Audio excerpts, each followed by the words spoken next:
ಓಂ ಶಾಂತಿ. ಇಂದಿನ ಮುರಳಿಯ ದಿನಾಂಕ 18/4/2024.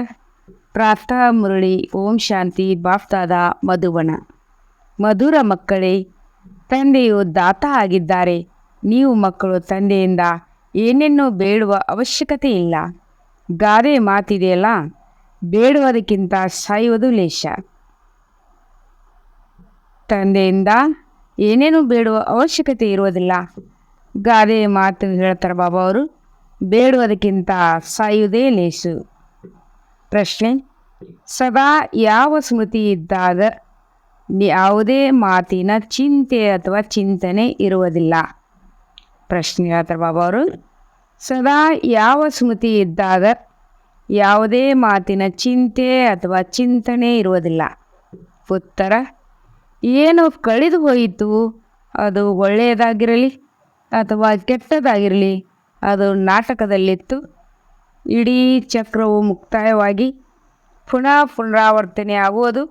ಯಾರು ಎಂಥ ಪುರುಷಾರ್ಥ ಮಾಡುತ್ತಾರೆಯೋ ಅಂಥ ಪದವಿಯನ್ನು ಪಡೆಯುತ್ತಾರೆ. ಈ ಮಾತಿನ ಸ್ಮೃತಿ ಇದ್ದಾಗ ಯಾವುದೇ ಮಾತಿನ ಚಿಂತೆ ಅಥವಾ ಚಿಂತನೆ ಇರುವುದಿಲ್ಲ. ತಂದೆ ಆದೇಶವಾಗಿದೆ, ಮಕ್ಕಳೇ, ಕಳೆದು ಹೋಗಿರುವುದಕ್ಕೆ ಪಶ್ಚಾತ್ತಾಪ ಪಡಬೇಡಿ. ಯಾವುದೇ ಉಲ್ಟಾ ಸುಲ್ಟಾ ಮಾತುಗಳನ್ನು ಕೇಳಲೂ ಬೇಡಿ, ಹೇಳಲೂ ಬೇಡಿ. ಕಳೆದು ಹೋದ ಮಾತನ್ನು ವಿಚಾರ ಮಾಡಬೇಡಿ ಮತ್ತು ಪುನರಾವರ್ತನೆ ಮಾಡಬೇಡಿ. ಓಂ ಶಾಂತಿ. ಆತ್ಮಿಕ ಮಕ್ಕಳ ಪ್ರತಿ ತಂದೆಯು ಕುಳಿತು ತಿಳಿಸುತ್ತಾರೆ. ಆತ್ಮಿಕ ತಂದೆಗೆ ದಾತ ಎಂದು ಹೇಳಲಾಗುತ್ತದೆ. ತಾವಾಗಿಯೇ ಎಲ್ಲವನ್ನು ಮಕ್ಕಳಿಗೆ ಕೊಡುತ್ತಾರೆ. ಅವರು ವಿಶ್ವದ ಮಾಲೀಕರನ್ನಾಗಿ ಮಾಡುವುದಕ್ಕಾಗಿಯೇ ಬರುತ್ತಾರೆ. ಹೇಗೆ ಆಗಬೇಕು ಎಂಬುದನ್ನು ಮಕ್ಕಳಿಗೆ ತಿಳಿಸುತ್ತಾರೆ. ಆದೇಶ ನೀಡುತ್ತಿರುತ್ತಾರೆ, ಏಕೆಂದರೆ ದಾತನಾಗಿದ್ದಾರಲ್ಲವೇ. ಆದ್ದರಿಂದ ಎಲ್ಲವನ್ನು ತಾವೇ ಕೊಡುತ್ತಿರುತ್ತಾರೆ. ಬೇಡುವುದಕ್ಕಿಂತ ಸಾಯುವುದು ಲೇಸು. ಯಾವುದೇ ವಸ್ತುವನ್ನು ಬೇಡಬಾರದಾಗಿದೆ. ಕೆಲವು ಮಕ್ಕಳು ಶಕ್ತಿ, ಕೃಪೆ, ಆಶೀರ್ವಾದವನ್ನು ಬೇಡುತ್ತಿರುತ್ತಾರೆ. ಭಕ್ತಿ ಮಾರ್ಗದಲ್ಲಿ ಬೇಡಿ ಬೇಡಿ ತಲೆ ಬಾಗಿಸಿ ಏಣಿಯನ್ನು ಕೆಳಗಿಳಿಯುತ್ತಲೇ ಬಂದಿದ್ದೀರಿ. ಈಗ ಬೇಡುವ ಅವಶ್ಯಕತೆ ಇಲ್ಲ. ತಂದೆಯು ತಿಳಿಸುತ್ತಾರೆ, ನನ್ನ ಆದೇಶದಂತೆ ನಡೆಯಿರಿ. ಒಂದಂತೂ ತಿಳಿಸುತ್ತಾರೆ, ಕಳೆದು ಹೋದುದಕ್ಕೆ ಎಂದೂ ಚಿಂತಿಸಬೇಡಿ. ನಾಟಕದಲ್ಲಿ ಏನೆಲ್ಲವೂ ಆಯಿತು, ಅದು ಕಳೆದು ಹೋಯಿತು. ಆದರೆ ವಿಚಾರವೂ ಮಾಡಬೇಡಿ, ಪುನರಾವರ್ತನೆಯನ್ನು ಮಾಡಬೇಡಿ. ತಂದೆಯಂತೂ ಕೇವಲ 2 ಶಬ್ದಗಳನ್ನು ಹೇಳುತ್ತಾರೆ, ನನ್ನೊಬ್ಬನನ್ನೇ ನೆನಪು ಮಾಡಿ. ತಂದೆಯ ಸೂಚನೆ ಅಥವಾ ಶ್ರೀಮತವನ್ನು ಕೊಡುತ್ತಾರೆ, ಅದರಂತೆ ನಡೆಯುವುದು ಮಕ್ಕಳ ಕರ್ತವ್ಯವಾಗಿದೆ. ಇದು ಎಲ್ಲದಕ್ಕಿಂತ ಶ್ರೇಷ್ಠ ಸೂಚನೆಯಾಗಿದೆ. ಯಾರಾದರೂ ಎಷ್ಟೇ ಪ್ರಶ್ನೋತ್ತರ ಮಾಡಲಿ, ತಂದೆಯಂತೂ 2 ಶಬ್ದಗಳನ್ನು ತಿಳಿಸುತ್ತಾರೆ, ನಾನು ಪತಿತ ಪಾವನಾಗಿದ್ದೇನೆ, ನೀವು ನನ್ನನ್ನು ನೆನಪು ಮಾಡುತ್ತಾ ಇರಿ. ಆಗ ನಿಮ್ಮ ಪಾಪಗಳು ಭಸ್ಮವಾಗಿ ಬಿಡುತ್ತವೆ. ನೆನಪಿಗಾಗಿ ಯಾವುದೇ ಸಲಹೆ ಕೊಡಲಾಗುತ್ತದೆ. ಏನು ತಂದೆಯನ್ನು ನೆನಪು ಮಾಡಬೇಕಾಗಿದೆ. ಕೂಗುವ ಕರೆಯುವ ಅವಶ್ಯಕತೆ ಇಲ್ಲ. ಅಂತರದಲ್ಲಿ ಕೇವಲ ಬೇಹದ್ದಿನ ತಂದೆಯನ್ನು ನೆನಪು ಮಾಡಬೇಕು. ಇನ್ನೊಂದು, ಯಾವ ಆದೇಶ ಕೊಡುತ್ತಾರೆ? 84 ಜನ್ಮಗಳ ಚಕ್ರವನ್ನು ನೆನಪು ಮಾಡಿ, ಏಕೆಂದರೆ ನೀವು ದೇವತೆಗಳಾಗಬೇಕಾಗಿದೆ. ನೀವು ಅರ್ಧಕಲ್ಪ ದೇವತೆಗಳ ಮಹಿಮೆ ಮಾಡಿದ್ದೀರಿ. ಈಗ ಈ ಸೂಚನೆಯನ್ನು ಎಲ್ಲ ಸೇವಾ ಕೇಂದ್ರಗಳಲ್ಲಿ ಕೊಡಲಾಗುತ್ತದೆ. ಬಾಬಾರವರಿಗೆ ಮಕ್ಕಳು ಅಳುವ ಶಬ್ದ ಕೇಳಿ ಬಂದಿತ್ತು. ಅದಕ್ಕಾಗಿ ಈ ಸೂಚನೆಯನ್ನು ಎಲ್ಲ ಸೇವಾ ಕೇಂದ್ರಗಳಿಗೆ ಕೊಡಲಾಗುತ್ತದೆ. ಯಾರು ಚಿಕ್ಕ ಮಕ್ಕಳನ್ನು ಕರೆದುಕೊಂಡು ಬರಬಾರದು. ಅವರಿಗಾಗಿ ಏನಾದರೂ ಪ್ರಬಂಧ ಮಾಡಬೇಕು. ಯಾರು ತಂದೆಯಿಂದ ಆಸ್ತಿಯನ್ನು ತೆಗೆದುಕೊಳ್ಳಬೇಕು, ಅವರು ಪ್ರಬಂಧ ಮಾಡುತ್ತಾರೆ.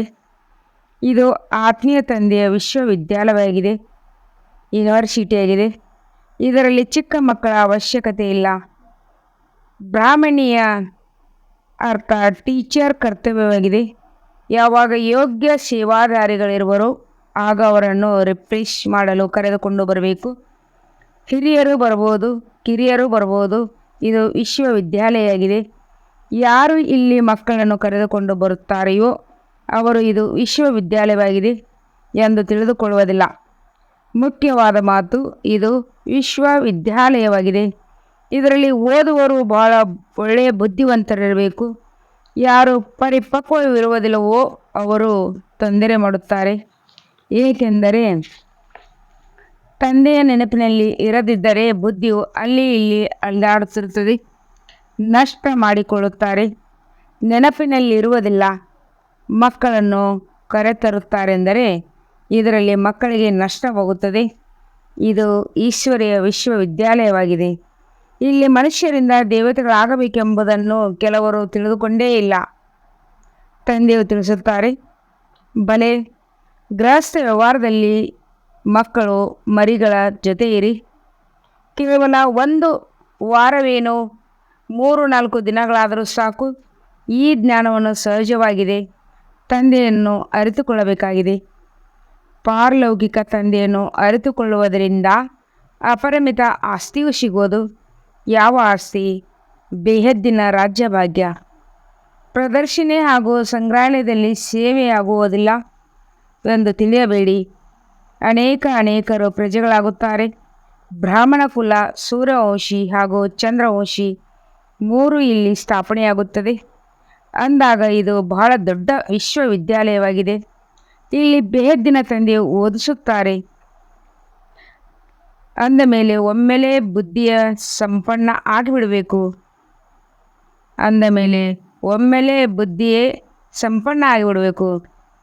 ಆದರೆ ತಂದೆಯು ಸಾಧಾರಣ ತನುವಿನಲ್ಲಿದ್ದಾರೆ. ಬ್ರಹ್ಮಬಾಬಾರ ತನುವಿನಲ್ಲಿ ಸಾಧಾರಣ ರೀತಿಯಲ್ಲಿ ಓದಿಸುತ್ತಾರೆ. ಆದ್ದರಿಂದ ಮನುಷ್ಯರಿಗೆ ತಿಳಿಯುವುದೇ ಇಲ್ಲ. ಈಶ್ವರೀಯ ವಿಶ್ವವಿದ್ಯಾಲಯವು ಈ ರೀತಿ ಇರುವುದೇ ಎನ್ನುತ್ತಾರೆ. ತಂದೆ ಹೇಳುತ್ತಾರೆ, ನಾನು ಬಡವರ ಬಂಧುವಾಗಿದ್ದೇನೆ. ಬಡವರಿಗೆ ಓದಿಸುತ್ತೇನೆ. ಸಾಹುಕಾರರಿಗೆ ಓದುವ ಶಕ್ತಿ ಇಲ್ಲ. ಅವರ ಬುದ್ಧಿಯಲ್ಲಂತೂ ಮಹಲ ಮಾಡಿಗಳೇ ಇರುತ್ತವೆ. ಬಡವರೇ ಸಾಹುಕಾರ ಆಗುತ್ತಾರೆ, ಸಾಹುಕಾರರು ಬಡವರಾಗುತ್ತಾರೆ. ಇದು ನಿಯಮವಾಗಿದೆ. ದಾನವನ್ನು ಎಂದಾದರೂ ಸಾಹುಕಾರರಿಗೆ ಕೊಡಲಾಗುತ್ತದೆಯೇ? ಇದು ಅವಿನಾಶಿ ಜ್ಞಾನ ರತ್ನಗಳ ದಾನವಾಗಿದೆ. ಸಾಹುಕಾರರು ದಾನವನ್ನು ಪಡೆಯಲಾಗುವುದಿಲ್ಲ. ಬುದ್ಧಿಯಲ್ಲಿ ಕುಳಿತುಕೊಳ್ಳುವುದೇ ಇಲ್ಲ. ಅವರು ತಮ್ಮ ಮಿತವಾದ ರಚನೆ, ಹಣ, ಅಧಿಕಾರದಲ್ಲಿ ಸಿಲುಕಿರುತ್ತಾರೆ. ಅವರಿಗಾಗಿಯೇ ಇಲ್ಲೇ ಸ್ವರ್ಗವಿದೆ. ನಮಗೆ ಇನ್ನೊಂದು ಸ್ವರ್ಗದ ಅವಶ್ಯಕತೆ ಇಲ್ಲವೆಂದು ಹೇಳುತ್ತಾರೆ. ಯಾರಾದರೂ ಹಿರಿಯ ವ್ಯಕ್ತಿಗಳು ಸಾವನ್ನಪ್ಪಿದಾಗ ಸ್ವರ್ಗವಾಸಿಗಳಾದರೆಂದು ಹೇಳುತ್ತಾರೆ. ಇವರು ಸ್ವರ್ಗಕ್ಕೆ ಹೋದರೆಂದು ತಾವೇ ಹೇಳುತ್ತಾರೆ. ಅಂದ ಮೇಲೆ ಅವಶ್ಯವಾಗಿ ಇದು ನರಕವಾಯಿತಲ್ಲವೇ? ಆದರೆ ಇಷ್ಟು ಕಲ್ಲು ಬುದ್ಧಿಯವರಾಗಿದ್ದಾರೆ. ನರಕವೇನೆಂಬುದೂ ತಿಳಿದುಕೊಂಡಿಲ್ಲ. ಇದಂತೂ ನಿಮ್ಮ ಬಹಳ ದೊಡ್ಡ ವಿಶ್ವವಿದ್ಯಾಲಯವಾಗಿದೆ. ತಂದೆಯು ತಿಳಿಸುತ್ತಾರೆ, ಯಾರ ಬುದ್ಧಿಗೆ ಬೀಗ ಹಾಕಲ್ಪಟ್ಟಿದೆಯೋ ಅವರಿಗೆ ಬಂದು ಓದಿಸುತ್ತೇನೆ.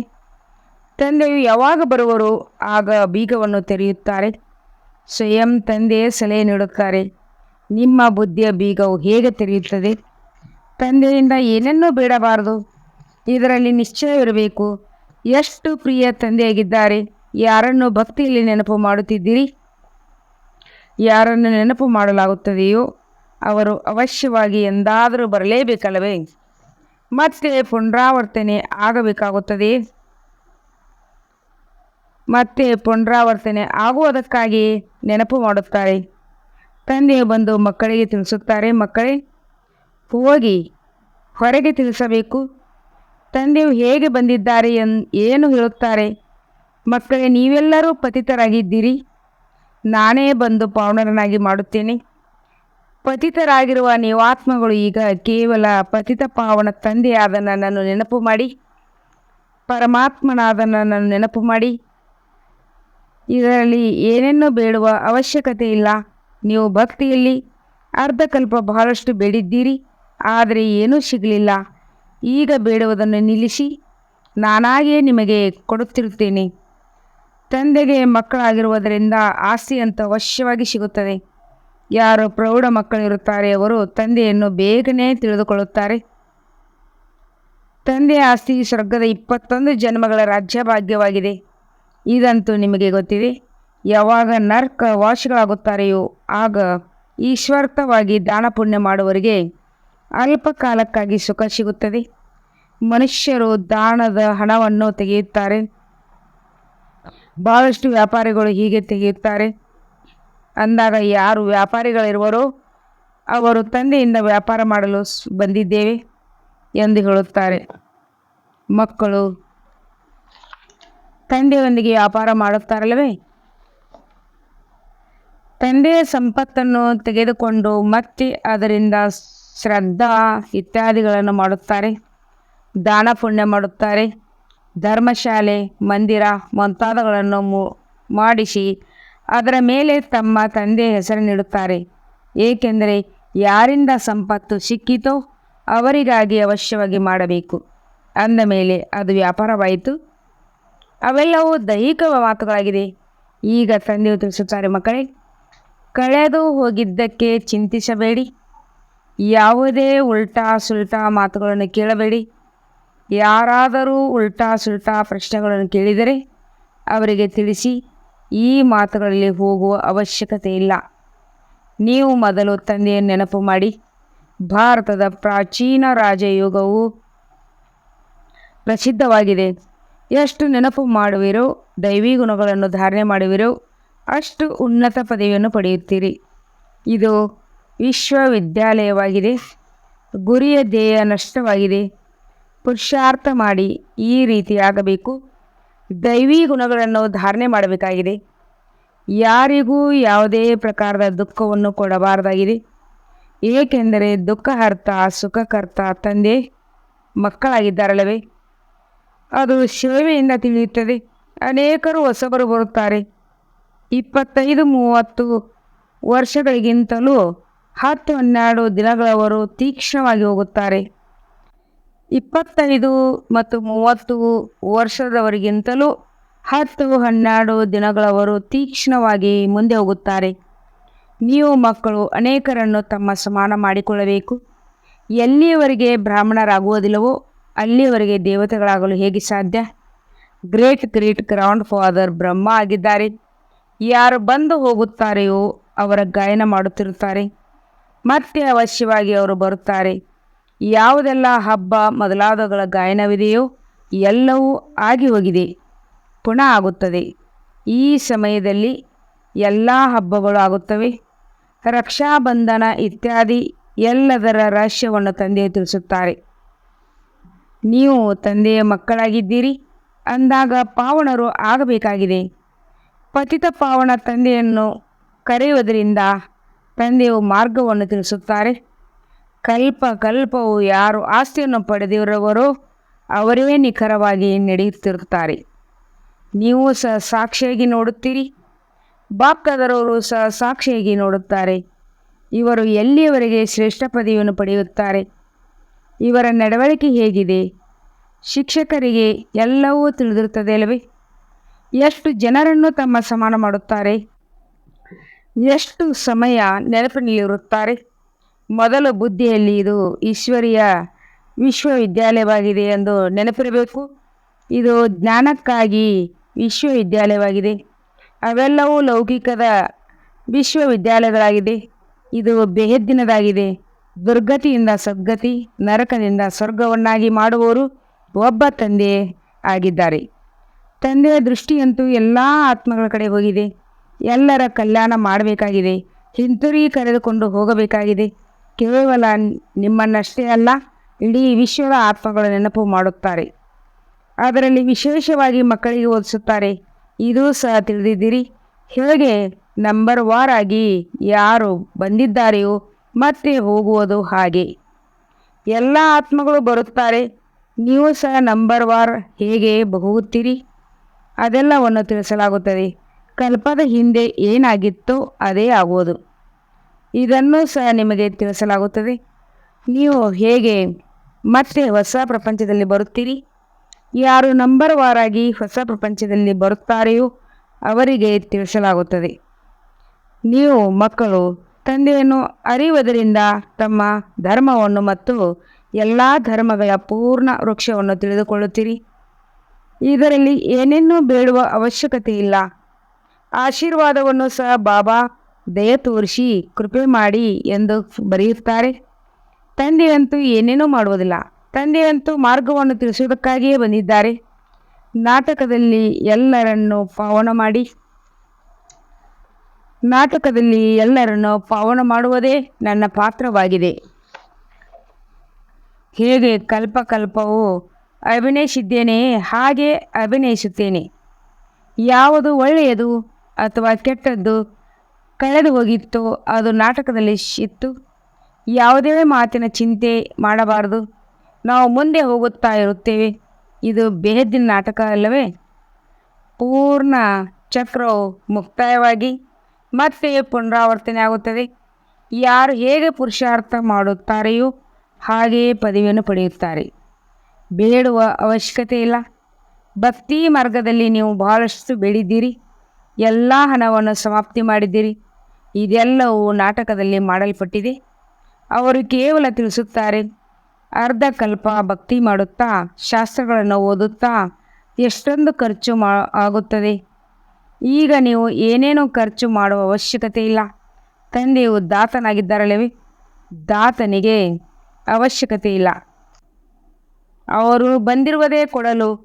ನಾವು ಶಿವಬಾಬನಿಗೆ ಕೊಟ್ಟಿದ್ದೇವೆಂದು ತಿಳಿಯಬೇಡಿ. ಅರೆ, ಶಿವತಂದೆಯಲ್ಲಂತೂ ಭಾಳ ಸಿಗುತ್ತದೆ. ನೀವು ಇಲ್ಲಿ ಪಡೆಯಲು ಬಂದಿದ್ದೀರಲ್ಲವೇ? ಶಿಕ್ಷಕರ ಬಳಿ ವಿದ್ಯಾರ್ಥಿಗಳು ಪಡೆಯುವುದಕ್ಕಾಗಿ ಬರುತ್ತಾರೆ. ಆ ಲೌಕಿಕ ತಂದೆ ಶಿಕ್ಷಕ ಗುರುಗಳಿಗಂತೂ ನೀವು ನಷ್ಟವನ್ನೇ ಹೊಂದಿದ್ದೀರಿ. ಈಗ ಮಕ್ಕಳು ಶ್ರೀಮತದಂತೆ ನಡೆಯಬೇಕು. ಆಗಲೇ ಶ್ರೇಷ್ಠ ಪದವಿಯನ್ನು ಪಡೆಯುತ್ತೀರಿ. ಶಿವತಂದೆಯು ಡಬಲ್ ಶ್ರೀಯಾಗಿದ್ದಾರೆ. ನೀವು ಸಿಂಗಲ್ ಶ್ರೀಯಾಗಿದ್ದೀರಿ. ಶ್ರೀಲಕ್ಷ್ಮಿ ಶ್ರೀನಾರಾಯಣ ಎಂದು ಕರೆಯಲಾಗುತ್ತದೆ.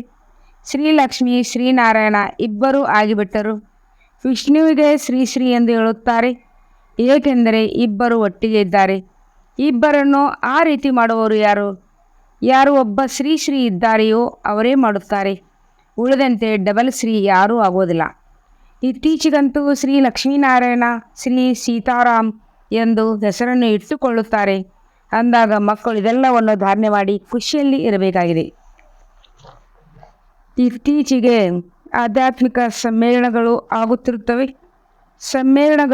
ಆಗುತ್ತಿರುತ್ತವೆ.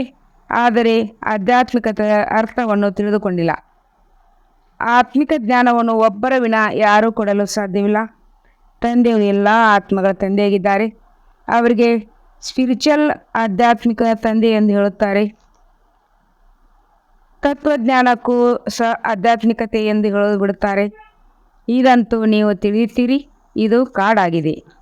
ಎಲ್ಲರೂ ಪರಸ್ಪರ ದುಃಖ ಕೊಡುತ್ತಿರುತ್ತಾರೆ. ನಿಮಗೆ ಗೊತ್ತಿದೆ, ಅಹಿಂಸಾ ಪರಮೋ ದೇವತೆಗಳೆಂದು ಗಾಯನವಿದೆ. ಅಲ್ಲಿ ಯಾವುದೇ ಹೊಡೆದಾಟಗಳಿರುವುದಿಲ್ಲ, ಕೋಪಿಸಿಕೊಳ್ಳುವುದಿಲ್ಲ. ಹಿಂಸೆಯಾಗಿದೆ.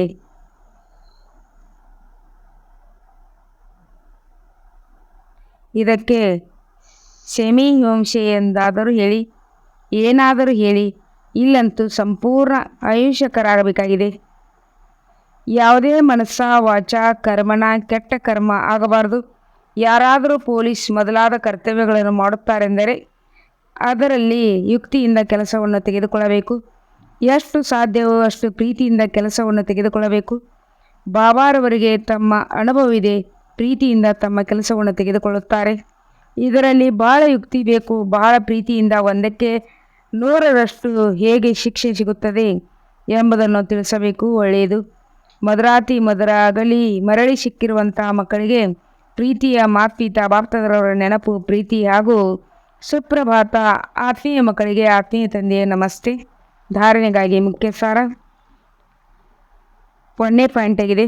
ನಾವು ದುಃಖಹರ್ತ ಸುಖಕರ್ತನ ತಂದೆಯ ಮಕ್ಕಳಾಗಿದ್ದೇವೆ. ಆದ್ದರಿಂದ ಯಾರಿಗೂ ದುಃಖವನ್ನು ಕೊಡಬಾರದು. ಗುರಿ ಉದ್ದೇಶವನ್ನು ಸಮ್ಮುಖದಲ್ಲಿ ಇಟ್ಟುಕೊಂಡು ದೈವಿ ಗುಣಗಳನ್ನು ಧಾರಣೆ ಮಾಡಬೇಕಾಗಿದೆ. ತಮ್ಮ ಸಮಾನರನ್ನಾಗಿ ಮಾಡಿಕೊಳ್ಳುವ ಸೇವೆಯನ್ನು ಮಾಡಬೇಕಾಗಿದೆ. 2ನೇ ಪಾಯಿಂಟ್ ಆಗಿದೆ. ನಾಟಕದಲ್ಲಿ ಪ್ರತಿಯೊಬ್ಬರ ಪಾತ್ರವನ್ನು ತಿಳಿದುಕೊಂಡು ಕಳೆದು ಹೋಗಿರುವ ಯಾವುದೇ ಮಾತಿನ ಚಿಂತೆ ಮಾಡಬಾರದು. ಮನಸ್ಸ ವಾಚ ಕರ್ಮನ ಯಾವುದೇ ಕೆಟ್ಟ ಕರ್ಮ ಆಗಬಾರದು. ಇದನ್ನು ಗಮನದಲ್ಲಿ ಇಟ್ಟುಕೊಂಡು ಡಬಲ್ ಆಯುಷ್ಯಕರಾಗಬೇಕಾಗಿದೆ. ವರದಾನ: ಒಬ್ಬ ತಂದೆಯನ್ನು ಜೊತೆಗಾರನಾಗಿ ಮಾಡಿಕೊಳ್ಳುವ ಅಥವಾ ಅವರ ಜೊತೆಯಲ್ಲೇ ಇರುವಂತಹ ಸಂಪೂರ್ಣ ಪವಿತ್ರ ಆತ್ಮಾಭವ. ಒಬ್ಬ ತಂದೆಯನ್ನು ಜೊತೆಗಾರನಾಗಿ ಮಾಡಿಕೊಳ್ಳಿ ಅಥವಾ ಅವರ ಜೊತೆಯಲ್ಲೇ ಇರುವಂಥ ಸಂಪೂರ್ಣ ಪವಿತ್ರ ಆತ್ಮ ಅನುಭವ ಮಾಡಿರಿ. ಸಂಪೂರ್ಣ ಪವಿತ್ರ ಆತ್ಮವು ಅವರೇ ಆಗಿದ್ದಾರೆ. ಯಾರ ಸಂಕಲ್ಪ ಮತ್ತು ಸ್ವಪ್ನದಲ್ಲಿಯೂ ಬ್ರಹ್ಮಚರ್ಯದ ಧಾರಣೆಯಾಗುತ್ತಿರುತ್ತದೆ, ಯಾರು ಪ್ರತಿ ಹೆಜ್ಜೆಯಲ್ಲಿ ಬ್ರಹ್ಮ ತಂದೆಯ ಆಚರಣೆಯಲ್ಲಿ ನಡೆಯುವರಾಗಿದ್ದಾರೆ. ಪವಿತ್ರತೆಯ ಅರ್ಥವಾಗಿದೆ ಸದಾ ತಂದೆಯನ್ನು ಜೊತೆಗಾರನಾಗಿ ಮಾಡಿಕೊಳ್ಳುವುದು ಮತ್ತು ತಂದೆಯ ಜೊತೆಯಲ್ಲೇ ಇರುವುದು. ಸಂಘಟನೆಯ ಜೊತೆ ಪರಿವಾರದ ಸ್ನೇಹದ ಮರ್ಯಾದೆಯು ಬೇರೆ ವಸ್ತುವಾಗಿದೆ, ಆದರೆ ತಂದೆಯ ಕಾರಣದಿಂದಲೇ ಈ ಸಂಘಟನೆ ಸ್ನೇಹದ ಜೊತೆಯಿದೆ. ತಂದೆ ಇಲ್ಲದಿದ್ದರೆ ಪರಿವಾರವೆಲ್ಲಿಂದ ಬರುತ್ತಿತ್ತು? ತಂದೆಯ ಬೀಜ ಆಗಿದ್ದಾರೆ, ಬೀಜವನ್ನೆಂದಿಗೂ ಮರೆಯಬಾರದು. ಈ ಸಂಘಟನೆ ಸ್ನೇಹದ ಜೊತೆ ಇದೆ. ತಂದೆ ಇಲ್ಲದಿದ್ದರೆ ಪರಿವಾರ ಎಲ್ಲಿಂದ ಬರುತ್ತದೆ? ತಂದೆಯು ಬೀಜ ಆಗಿದ್ದಾರೆ, ಬೀಜವನ್ನೆಂದಿಗೂ ತಂದೆಯನ್ನೆಂದಿಗೂ ಮರೆಯಬಾರದು. ಸ್ಲೋಗನ್ನ: ಯಾರದೇ ಪ್ರಭಾವದಲ್ಲಿ ಪ್ರಭಾವಿತರಾಗುವವರಲ್ಲ, ಜ್ಞಾನದ ಪ್ರಭಾವವನ್ನು ಹಾಕುವವರಾಗಿರಿ. ಯಾವುದೇ ಪ್ರಭಾವದಲ್ಲಿ ಪ್ರಭಾವಿತರಾಗಬೇಡ್ರಿ, ಜ್ಞಾನದ ಪ್ರಭಾವವನ್ನು ಹಾಕುವವರಾಗಿರಿ. ಓಂ ಶಾಂತಿ.